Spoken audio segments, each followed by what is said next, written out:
தேவனுடைய பரிசுத்த நாமத்துக்கு மகிமை உண்டாவதாக. ஆண்டவரும் உலக இரட்சகரும் ஆகிய இயேசு கிறிஸ்துவின் இனிதான நாமத்தினாலே உங்களுக்கு எங்களுடைய அன்பின் நல் வாழ்த்துக்கள். இந்த 5வது மாதத்தின் 4வது கர்த்தருடைய நாளிலே கர்த்தருடைய வார்த்தையோடு வசனத்தோடு உங்களை சந்திக்க செய்த ஆண்டவருக்கு மகிமை உண்டாவதாக. இம்மட்டும் கர்த்தர் தம்முடைய வார்த்தையினால் நம்மை நிரப்பி நடத்தினார். இந்த புதிய கர்த்தருடைய நாளிலும் கர்த்தருடைய வசனத்துக்கு நேராக, வார்த்தைக்கு நேராக நம்முடைய கவனங்களை திருப்ப பரிசுத்த ஆவியானவர் நமக்கு உதவி செய்வாராக. பக்தியுள்ளவனை கர்த்தர் தமக்காக தெரிந்து கொள்ளுகிறார். இந்த கர்த்தருடைய நாளில் கர்த்தர் நமக்கு கொடுத்த வேத வசனத்துக்கு நேராக நம்முடைய கவனத்தை திருப்ப பரிசுத்த ஆவியானவர் உதவி செய்வாராக. சங்கீதங்களின் புஸ்தகத்தில் உள்ள 4வது சங்கீதத்தில் உள்ள 3வது வசனத்தை நான் உங்களுக்கு இன்று வாசிக்கிறேன். சங்கீதங்கள் புஸ்தகம் 4வது சங்கீதத்தில் உள்ள 3வது வசனத்தை நான் உங்களுக்கு இன்று வாசிக்கிறேன். பக்தியுள்ளவனை கர்த்தர் தமக்காக தெரிந்து கொண்டார் என்று அறியுங்கள். நான் கர்த்தரை நோக்கி கூப்பிடுகையில் அவர் கேட்பார். ஜெபம் செய்வோம். பரிசுத்த பிதாவே, இரக்கமுள்ள எங்கள் ஆண்டவரே, பரலோகத்தின் தகப்பனே, ஆசீர்வதிக்கப்பட்ட அருமையான அந்த நல்ல காலை வேளைக்காக ஸ்தோத்திரம். இந்த கர்த்தருடைய நாளிலே பக்தி உள்ளவனுடைய சிறப்பை குறித்து பரிசுத்த ஆவியானவர் எங்களுக்கு வெளிப்படுத்த போகிற தயவுக்காக ஸ்தோத்திரம். நாங்களும் இன்னும் பக்தியின் மேலே பக்தி அடைய எங்களுக்கு உதவி செய்யும். பரிசுத்தம் உள்ளவன் இன்னும் பரிசுத்தமாகட்டும், நீதி செய்கிறவன் இன்னும் நீதி செய்யட்டும். இதோ நான் சீக்கிரமாய் வருகிறேன் என்று சொன்ன எங்கள் தேவன், நான் உங்களை இன்னும் பக்தி விருத்தி அடைய எங்களுக்கு உதவி செய்து எங்களை நடத்துவீராக. இயேசுவின் நாமத்தில் வேண்டுகிறோம் பிதாவே, ஆமென். தேவனுடைய பரிசுத்த நாமத்துக்கு மகிமை உண்டாவதாக. நமது ஆண்டவராகிய இயேசு கிறிஸ்துடைய தெரிந்து கொள்ளுதல் மிகவும் வித்தியாசமானது. அவர் பக்தியுள்ளவர்களை தமக்காக ஆண்டவர் தெரிந்து கொள்ளுகிறார் என்று வேதவசனத்தில் நம்ம வாசித்தோம். பக்தியுள்ளவர்கள் என்று சொன்னால் யாரை கர்த்தர் தெரிந்து கொள்ளுகிறார்? விசுவாசத்தில் அசைக்க முடியாத உறுதியோடு இருப்பவர்கள் தான் இந்த பக்தி உள்ளவர்கள். பக்தியுள்ளவன் விசுவாசத்தில் பலவீனப்பட்டவனாக இருக்க மாட்டான். விசுவாசத்தில் பலவீனப்பட்டவன் பக்தியிலே முன்னேற முடியாது, பக்தி விருத்தி அடைய முடியாது. இந்த காலவேளையில் பக்தி விருத்திக்கு ஏதுவாக நம்முடைய காரியங்கள் இருப்பதாக, நம்முடைய பேச்சு, நம்முடைய எல்லா நடவடிக்கைகளும் பக்தி விருத்திக்கு ஏதுவாக இருக்க வேண்டும் என்று அப்போஸ்தலனாகிய பவுல் அறிவுறுத்துவதை நாம் வேதத்தில் வாசிக்கிறோம். இந்த காலவேளையில் கர்த்தருடைய ஆவியானவர் நமக்கு சொல்கிற முக்கியமான காரியம், நம்முடைய பக்தியிலே விருத்தி அடைய வேண்டும் என்று ஆண்டவர் விரும்புகிறார். பக்தி விருத்தி என்றால், பக்தி உள்ளவன் என்று சொன்னால் முதலாவது அவன் அசைக்க முடியாத விசுவாசத்தில் இருக்கிறவன். 2வது சங்கீதம் 5ஆம் சங்கீதம் 7வது வசனத்தின்படி தேவனுக்கு பயப்படுகிறவனாய் இருப்பான். மனிதனுக்கு அல்ல, தேவனுக்கு முழுமையாய் பயந்து கர்த்தருடைய வழிகளில் நடக்கிறவன் தான் பக்தி உள்ளவன். இப்படிப்பட்ட மனுஷனை தான் தேவன் தெரிந்து கொள்கிறார். மல்கியா 2ஆம் அதிகாரம் 15வது வசனத்தின்படி நம்மிலிருந்து வெளிவருகிற, நம்மிலிருந்து உண்டாகிற சந்ததியும் தேவ பக்தியுள்ள சந்ததியாக இருக்க வேண்டும் என்பதே தேவனுடைய சித்தமாக இருக்கிறது. நாம் மட்டும் பக்தி உள்ளவர்களாக இருந்தால் போதாது, நம்முடைய பிள்ளைகளும் பக்தி உள்ளவர்களாக இருக்க வேண்டும் என்று தேவன் விரும்புகிறார். பக்தியுள்ள சந்ததியை பெரும்படியாகத்தானே அவர் ஒருவனை படைத்தார் என்று மல்கியா 3ஆம் அதிகாரம் 15வது வசனத்தில் பரிசுத்த ஆவியானவர் பதிவு செய்வதை நாம் அறிந்திருக்கிறோம். இந்த காலவேளையில் பக்தி விருத்தியை கர்த்தர் எதிர்பார்க்கிறார். பக்தி உள்ள ஜனங்களை கர்த்தர் தெரிந்து கொள்ள வேண்டும் என்று விரும்புகிறார். நாம் மட்டுமல்ல, நம்முடைய சந்ததியும் பக்தியுள்ள சந்ததியாக இருக்க நாம் செய்ய வேண்டிய முக்கியமான ஒரு எச்சரிப்பின் சத்தத்தை ஆவியானவர் உணர்த்துகிறார். நாம் நம்முடைய விவாக மஞ்சத்தை காத்து கொள்ளும் போது மாத்திரம்தான், அதுக்கு எச்சரிக்கையாக இருக்கும்போது மாத்திரம்தான் தேவ பக்தியுள்ள சந்ததியை நாம் பெற்றெடுக்க முடியும். புதிதாக திருமணமானவர்கள், திருமணமாகியும் குழந்தை பாக்கியத்துக்காக காத்திருக்கிறவர்களுக்கு ஆவியானவர் சொல்வது முக்கியமான காரியம், நம்முடைய விவாக உறவு அது மிகவும் பரிசுத்தமானது. அந்த பரிசுத்தமான விவாக மஞ்சத்தை நாம் பரிசுத்தமாய் காத்து கொள்ளும் போது மாத்திரம்தான் நம்மிலிருந்து வெளிப்படுகிறது பரிசுத்த தேவ பக்தியுள்ள சந்ததியாக இருக்கும். ஏன் கர்த்தர் குடும்ப வாழ்க்கையில் குழந்தை பாக்கியத்துக்கு ஏன் தாமதிக்கிறார்? நம்மிலே தேவ பக்தியுள்ள சந்ததியை உருவாக்க வேண்டும் என்று கர்த்தர் விரும்புகிறார். அதற்காக நம்முடைய ஆவியை குறித்து மிகவும் எச்சரிக்கையாக இருக்க வேண்டும்.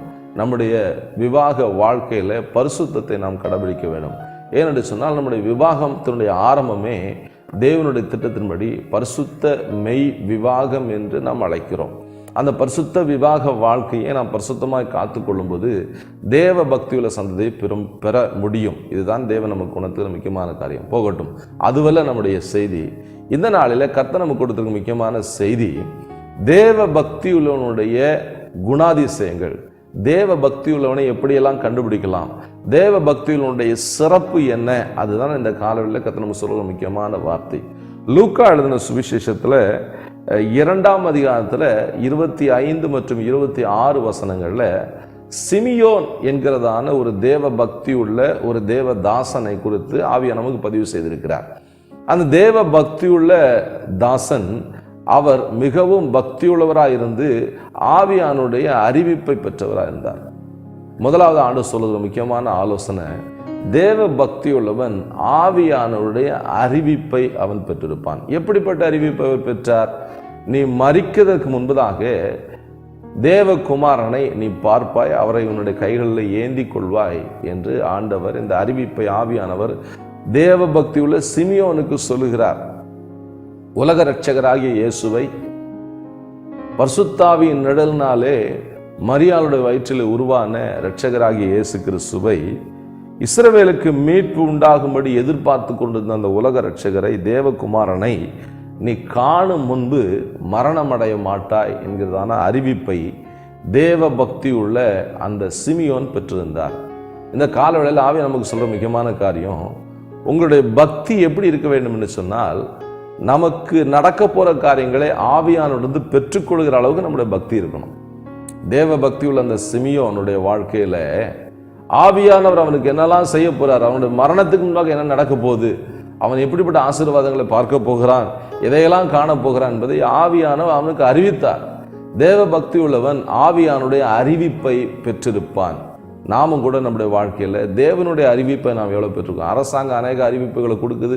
நம்மளோட பள்ளியில் படிக்கிற நிறைய அறிவிப்புகள், நம்முடைய ஊரில் அறிவிப்பு, மழைக்கால எல்லா அறிவிப்பும் நம்ம கேட்குறோம். ஆனால் ஆவியான கொடுக்குற அறிவிப்பு என்ன, ஆவியா நமக்கு தெரியப்படுத்துகிற தகவல் என்ன, நம்முடைய வாழ்க்கையில் நம்முடைய முடிவுக்கு முன்னதாக எதையெல்லாம் நம்ம பார்க்க போகிறோம், எதெல்லாம் அனுபவிக்க போகிறோம், எப்படிப்பட்ட ஆசீர்வாதம் நம்முடைய கண்கள் பார்க்க போகிறது என்பதை ஆவியானவர் நமக்கு உணர்த்தி காண்பிப்பார், அறிவிப்பார். அதுதான் மெய்யான பக்தி. பக்தி உள்ளவன் ஜோசியக்காரன் போய் உட்கார மாட்டான், பக்தி உள்ளவன் குறிகேக்க போய் உட்கார மாட்டான். இந்த சவுல் பக்திக்கு அவனுக்கு சம்பந்தமே இல்லை. அவன் மேல கர்த்தருடைய ஆவியானவர் இருந்தாரு. தாவீதை கர்த்தர் தெரிந்து கொண்ட உடனே கர்த்தருடைய ஆவியானவர் விட்டு விலகினார். பொல்லாத ஆவி அவனை பிடித்தது. சூனியக்காரிகிட்ட போய் அவன் சூனியம் கேட்கும்படியாக, குறி கேட்கும்படியாக உட்கார்ந்திருந்தான். இந்த காலவெளியில் கர்த்தர் நமக்கு சொல்ல முக்கியமான காரியம், ஆவியானவருடைய அறிவிப்பை நாம் பெற்றிருக்க வேண்டும். எப்படிப்பட்ட அறிவிப்பு? நம்முடைய வாழ்க்கையில் என்னதெல்லாம் நாம் அனுபவிக்க போகிறோம், நம்ம இதெல்லாம் ஆண்டோடைய சமூகத்தில் பெற்றுக்கொள்ள போகிறோம் அப்படிங்கிற அறிவிப்பை நாம் பெற்றுக்கொள்ள வேண்டும். சிமியோன் தேவனுடைய ஆறுதல் வர காத்திருந்தான். நாம் காத்திருக்கிற காரியங்கள், நாம் வெயிட் பண்ணுகிற காரியங்களை எப்பொழுது பெற்றுக்கொள்வோம் என்கிற அறிவிப்பை ஆவியா நமக்கு கொடுக்கிறார். அதை எப்பொழுது பெற்றுக்கொள்வோம்? தேவ பக்தியிலே வளர வளர, நீங்கள் தேவ சமூகத்தில் அமர அமர, விட வேண்டிய காரியங்களை விட்டு ஒழித்து ஒழித்து தேவ சமூகத்தில் தேவ பக்தியில் வளர வளர உங்களுக்குரிய காரியங்களை கர்த்தர் உங்ககிட்டயே அறிவிப்பார். தேவன் அறிவிப்பதுக்கென்று, தேவன் உங்களுக்கு செய்ய போவதை சொல்வதற்கென்று ஏஜென்ட்களை கர்த்தர் வைக்கல. அவர் உங்ககிட்டே நேரடியாக பேச விரும்புகிறார். அவருடைய சத்தத்தை நீங்கள் எப்பொழுது கேட்க முடியும்? தேவ பக்தியிலே வளரும் பொழுது, தேவனோடுள்ள நெருங்கிய உறவிலே நீங்கள் வளரும் பொழுது தேவ சத்தத்தை நீங்கள் கேட்கலாம்.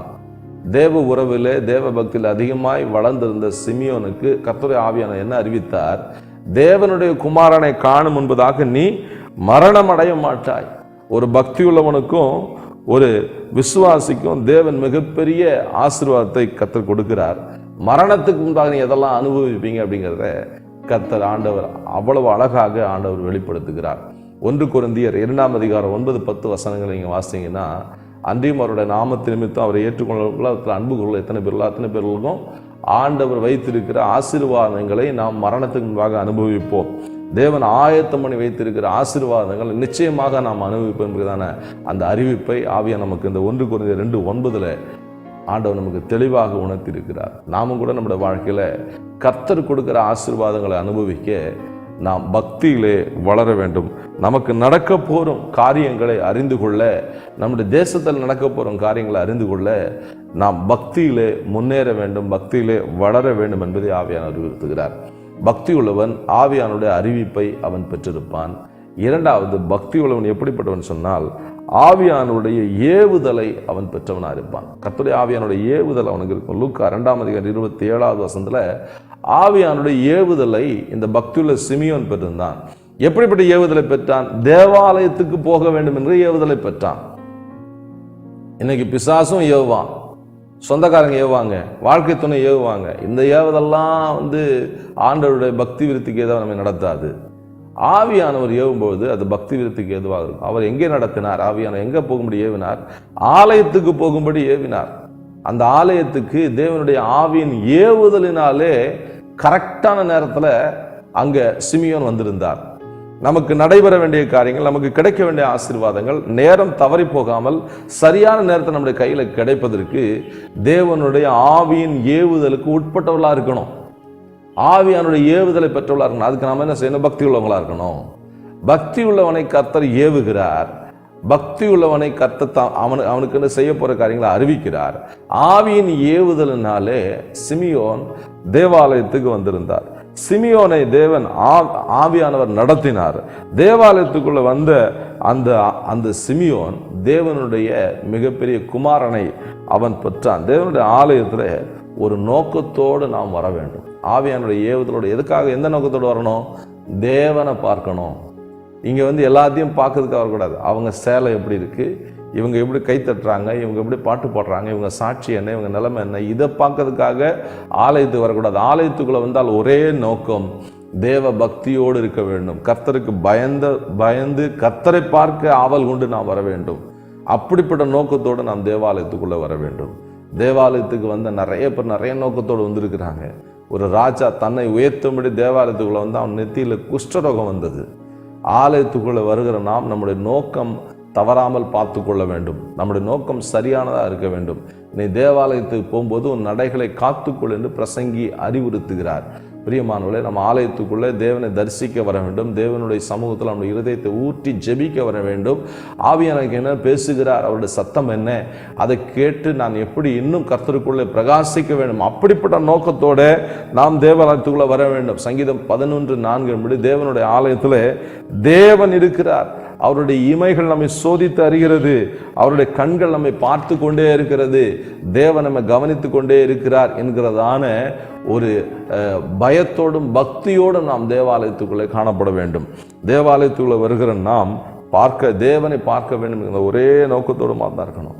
லூக்கா 2:36-38 84 வயது கொண்ட விதவை அம்மா அவங்க ஆலயத்துக்குள்ள வந்தாங்க. தேவனை பாடி மகிமைப்படுத்தினாங்க, உபவாசித்தாங்க, ஜெபம் பண்ணாங்க, ஆராதனை பண்ணாங்க, தேவனுடைய மகத்துவங்களை பேசினாங்க. ஆலயத்துக்குள்ள இப்படிதான் இருக்கணும்.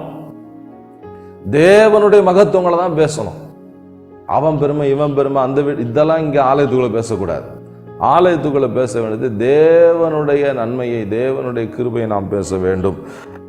அவர் செய்தது 37 நீங்க வாசிங்கன்னா லூக்கா 2:37 இரவும் பகலும் உபவாசித்து தேவனை ஆராதித்து கொண்டிருந்தார். 84 வயது விதவை கொண்ட அந்த அம்மா, விதவையான அந்த அம்மா தேவனுக்குரியவளை பேசினாங்க, தேவனை ஆராதித்தாங்க, உபவாசித்தாங்க, கர்த்தரை புகழ்ந்து பாடினாங்க. நம்ம தேவாலயத்துக்குள்ள என்ன பேசுறோம், என்ன நோக்கத்தோடு ஆலயத்துக்குள்ள வர்றோம்? மல்கியா 3:16 நீங்க வாசிங்கன்னா கர்த்தருடைய பிள்ளைகள் ஒருவோடு பேசிக்கொள்ள கர்த்தர் அதை கவனித்து கேட்பார். நம்முடைய ஆண்டு ரொம்ப கவனித்து எல்லாவற்றையும் கேட்கிறார். அதனால நாம் தேவாலயத்துக்குள்ள வரும்போது நாம் நம்முடைய நினைவுகளை, வாயை, எண்ணங்களை எல்லாவற்றையும் காத்து கொண்டு தேவனை மாத்திரம் தரிசிக்கிற நோக்கத்தோடு உள்ளே வர வேண்டும். பக்தி உள்ளவன் ஒரு ஏவுதலின்படி அவன் நடந்து கொள்வான். ஆவியானுடைய ஏவுதலின்படி நடந்து கொள்வான். பக்தி உள்ளவன் தனக்கானவைகளை அவன் முன்பதாகவே காண்கிறான். தனக்குரிய காரியங்களை அவன் ஆண்டவருடைய அறிவிப்பாலை பெற்றுக்கொள்கிறான். கடைசியாக பக்தியுள்ளவனுடைய முடிவு சமாதானமா இருக்கும். இந்த சிமியோனுடைய முடிவு சமாதானமா இருக்குது. இப்பொழுது ஆண்டவரே உம்முடைய அடியனை சமாதானத்தோடே போக விடுகிறேன் என்று லூக்கா 2:29 சிமியோன் பதிவு செய்கிறார். நாமும் நம்முடைய வாழ்க்கையில நம்முடைய முடிவு சமாதானமா இருக்கணும். பக்தி உள்ளவனுடைய முடிவு சமாதானமா இருக்கும். தேவ பக்தியுள்ள அந்த சிமியோனுடைய முடிவு ரொம்ப சமாதானமா இருந்துச்சு. நம்முடைய முடிவு எப்படி சமாதானமா இருக்கும் போதே இல்லை தெரியாது. ஆனா நம்முடைய முடிவு சமாதானமா இருப்பதற்கு இப்பொழுது நம்ம பிரயாசப்படலாம். பக்தி உள்ளவர்களா இருக்கலாம்.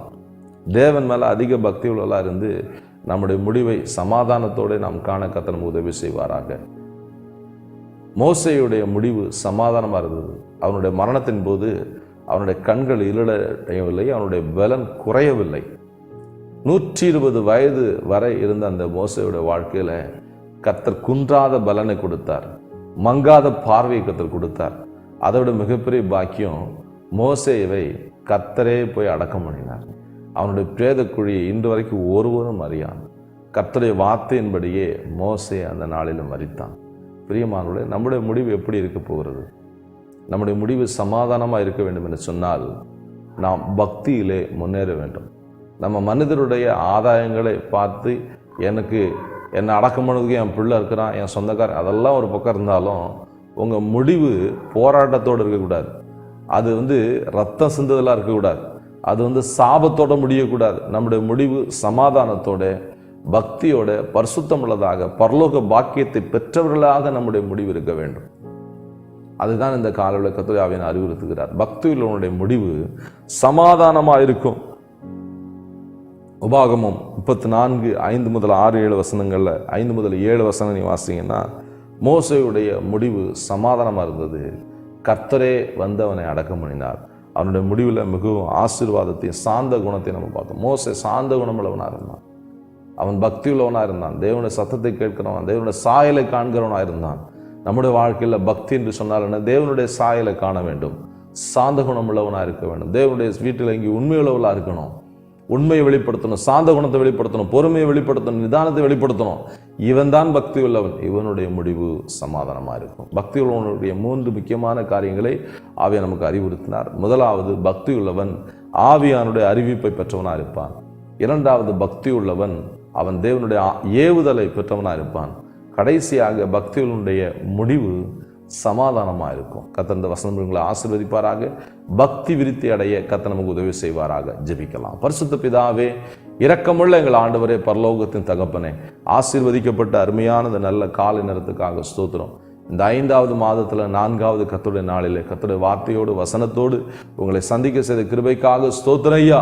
ஆண்டவரே தகப்பன், அருமையான நம்முடைய பிள்ளைகள் இந்த வார்த்தை கேட்க கர்த்தர் கிருபை செய்ததற்காக ஸ்தோத்திரம். இந்த வார்த்தையின்படி தொடர்ந்து எங்களை நடத்துவீராக. இந்த வார்த்தை கேட்டும் இந்த மக்களை பிதா, குமாரன், பரிசுத்தாவி நாமத்தினாலே நான் ஆசீர்வதித்து ஜெபிக்கிறேன். பக்தியுள்ள சந்ததியாய் இந்த பிள்ளைகளை மாற்றி நீர் மகிமைப்படுவீராக. இயேசுவின் நாமத்தில் வேண்டுகிறோம் பிதாவே. Amen, amen. God bless you. கர்த்தர் உங்களோடு இருப்பார். கர்த்தர் உங்களை பக்தியுள்ள பாதையில் நடத்துவாராக. ஆமென்.